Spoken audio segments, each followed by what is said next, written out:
Hi guys, so there were some horrible scenes in the House of Commons on Wednesday, and that was just Nadine Dorris pulling faces.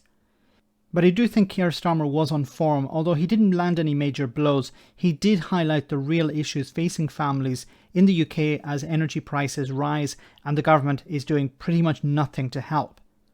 Starmer had before asked if the Chancellor of the Exchequer, Rishi Sunak, would cancel this unpopular loan that every household in the country will be forced to take out, and Johnson pretty much ignored the point. Starmer pushed it again, and the Prime Minister's response was pretty pathetic. Mr. Speaker, I don't think the Prime Minister understands the mess he's in. Working families are facing a £700 spike in April. They won't even receive their £200 loan from the Chancellor until October. The wholesale price of oil and gas is now ballooning. So, by October, when the loan finally comes in, household bills are set to shoot up by another £1,000. It's a total mess. So I ask again, when is the Prime Minister going to force the Chancellor to U-turn? Prime Minister. Mr. Speaker, if he's asking for the Chancellor to U-turn on the support that we're giving to families and households... But this is not support. It's a loan that people will have to pay back. Now, what's interesting about this loan is that you can't actually reject it. You're forced to take it. So every household will receive this requirement that they take out this loan of £200. But every household will have to pay it back. So imagine a scenario where you are living with your partner in a household. You have to take out this loan of £200. But over the next 4 years, which you have to pay back, you have to pay it back over 4 years. In the next 4 years, you split. And you go and live in another household, and your partner goes and lives in another household. Both of you will have to repay the loan back. Both of you will have to pay £40 a year to pay it back. So it's not, and you can't say, I don't want to take out the loan. You have to take it out. It's extremely unpopular. People would prefer actual real support. This is not support. This is forcing people to take out a loan that they'll have to pay back. I think that he's absolutely out of his mind. We are going to continue to give people support throughout this difficult period, as we did throughout the coronavirus epidemic, Mr. Speaker, with unprecedented levels of support. How is this support? You're forcing people to take out a loan that is not going to cover the cost. Like if this was, we're going to force you to take out a loan that's going to completely cover the cost of the bills, then you could sort of understand that. But if bills are going up £1,000 and you're saying, well, we're going to force you to take out a loan of £200, then how is that going to cover the cost of the bills? It's insane. And of course, people have to pay it back. And if they're living in another household, they're going to have to pay that back as well. A £200 discount on bills, £150 a non-repayable reduction in council tax, and £144 million extra to help councils support vulnerable families with their energy bills. Boris Johnson is rattling off these numbers. Some of these numbers are pretty big. Some of them are very small. We're talking about £1,000 people are going to have to pay, likely have to pay, when October arrives. I hope I'm wrong on this. I hope that over the next number of months, the price of fuel goes down.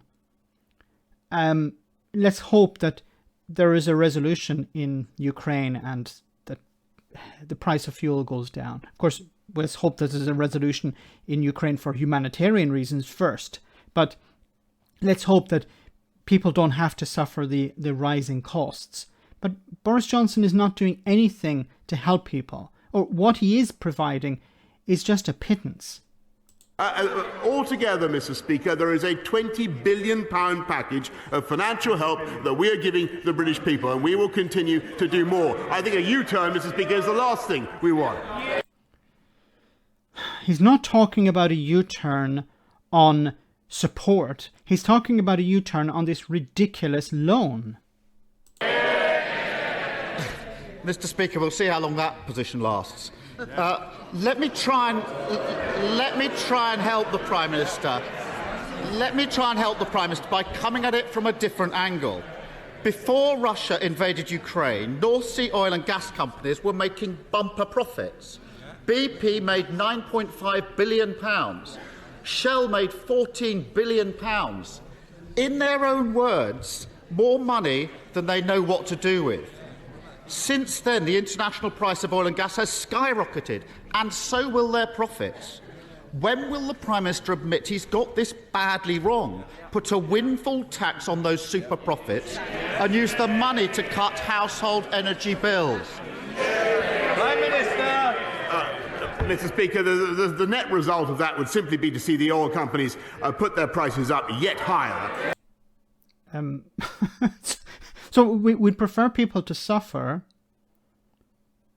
and not tax these companies, which we could do, because they're just going to put up the prices higher. But then if you tax them more, if you tax their profits now, you have money to provide to ordinary people. Boris Johnson's response to that is, yes, but then they'll just put up their prices. Okay? Well, then you tax them higher. You tax them again. Like, if I don't think that's what they're going to do. They don't put up their prices because they have to pay more tax on their profits. It doesn't make any sense. But even if they did do that, then you would tax them on their profits again. Like, this doesn't make any sense to me. But then I think Boris Johnson is just trying to lie. Mr. Speaker, Mr. Speaker, make it more difficult for them to do what we need them to do, and which I think, by the way, Mr. Speaker, they are doing very responsibly at the moment, and that is divesting from dependence on Russian oil and gas. But the UK does not have a huge dependence on Russian oil. On gas. I'm not sure about Russian oil, but when it comes to gas, it's something like 4% of UK gas comes from Russia. So, you know, you're de-investing in 4%. It's not having a huge impact. And that is the way forward for this country. It is to take a sober. But you're not. But it's just about Russia. What about Saudi Arabian oil? Are you de-investing in that as well? Responsible approach, end our dependence on hydrocarbons altogether, and particularly Russian hydrocarbons, and we are taking steps to rectify some of the mistakes made by the Labour government and have a long-term... You have been in power for 12 years. Your party, not Boris Johnson. Thank God for that. But your party has been in power for 12 years, and you're saying, yeah, we need to fix the problems of the past. You have had 12 years to fix these problems, and you haven't done that. Like, most of the front bench probably weren't even elected when when the last Labour leader was in power. Sustainable... Sorry, was the last Labour leader was Prime Minister. Independent energy supply policy. That's what this country needs. Protecting energy profits, not working people. Doesn't that say it all?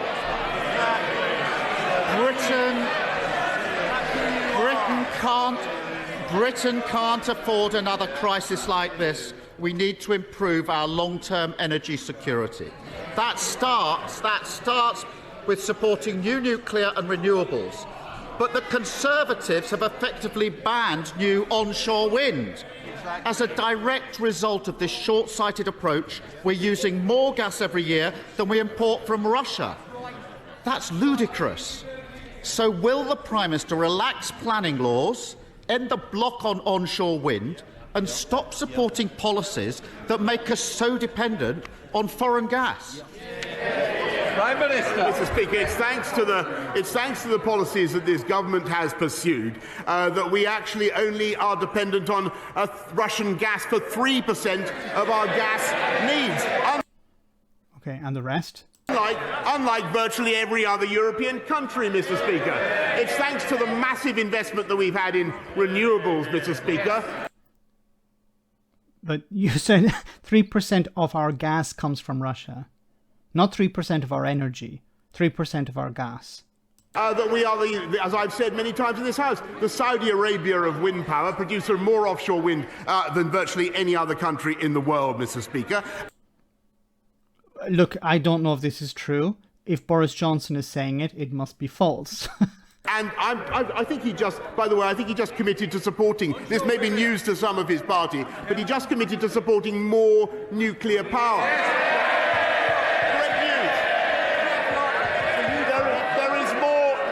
There is more joy in heaven, Mr. Speaker. There is more joy in heaven over one sinner that repenteth, Mr. Speaker, than over 100. I'm delighted, and those were the people, Mr. Speaker, who cancelled our nuclear efforts. They were in power. They did completely the wrong thing. I'm delighted to welcome them now into the fold. I'd be extremely concerned with the UK government deciding to go back to that type of energy, because if we look at, who would be running it? It wouldn't be the state. It would be all outsourced to a private company. And we've seen how outsourcing, for example, the NHS to private companies has resulted. We've seen the results of that. Come off it. Labour is pro-nuclear. This Prime Minister can't get a single brick laid of a new nuclear plant. Energy security isn't just about supply. It's also about reducing demand. Our housing stock is the least efficient in Europe. That's why Labour set out a plan to upgrade the 19 million British homes that desperately need it within a decade, saving families £400 on their energy bill and cutting UK gas imports by 15%. Whereas all the government have is a failed policy. Taking all their announcements together, it will take 75 years to deliver the upgrades that we need. That's a lifetime when we need urgent action. When is the Prime Minister going to get on with it?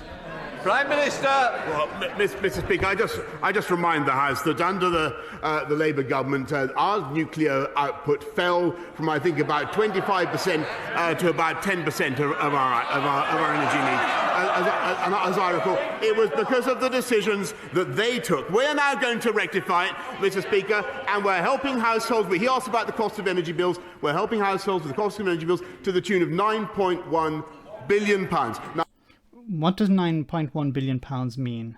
Why can this government afford to do that? Why can we afford to put huge quantities of taxpayers' money into supporting households and their energy costs? I'll tell you why, Mr. Speaker. It's because we've got the fastest growth in the G7. Which is a lie. You haven't the fastest growth in the G7. We've covered this before. So Boris Johnson is lying about the fastest growth in the G7, and he's lying about providing record amounts of support for people. People are suffering at the moment. People are struggling to pay their bills. And now they've been lumped, or about to be lumped, with a loan that they can't avoid. And this is according to Boris Johnson's support. And don't forget that if we'd listened to Captain Hindsight, we'd have stayed in lockdown and we'd have never achieved it, Mr. He's obsessed with lockdowns. He's obsessed with lockdowns. Is it for the audience? Is it for his supporters? Look, I'll throw it out to the Steve Bakers and the Sir Desmond Swains, because they love that word. They can use it against Keir Starmer. We're still talking about lockdowns? Keir Starmer! 12 years in power, and that's the best he can do? The Ukrainian people, Mr. Speaker, the Ukrainian people are fighting for democracy. We must stand with them. That means taking the toughest possible measures against Putin. And let's be honest, there will be costs here at home. We can withstand those costs, and we must, by using a windfall tax to keep bills down for working people. By starting a new era of energy policy, never again at the mercy of a dictator. Supporting new nuclear after years of neglect. sprinting on renewables, including onshore wind, and an Wow, what is wrong with these people?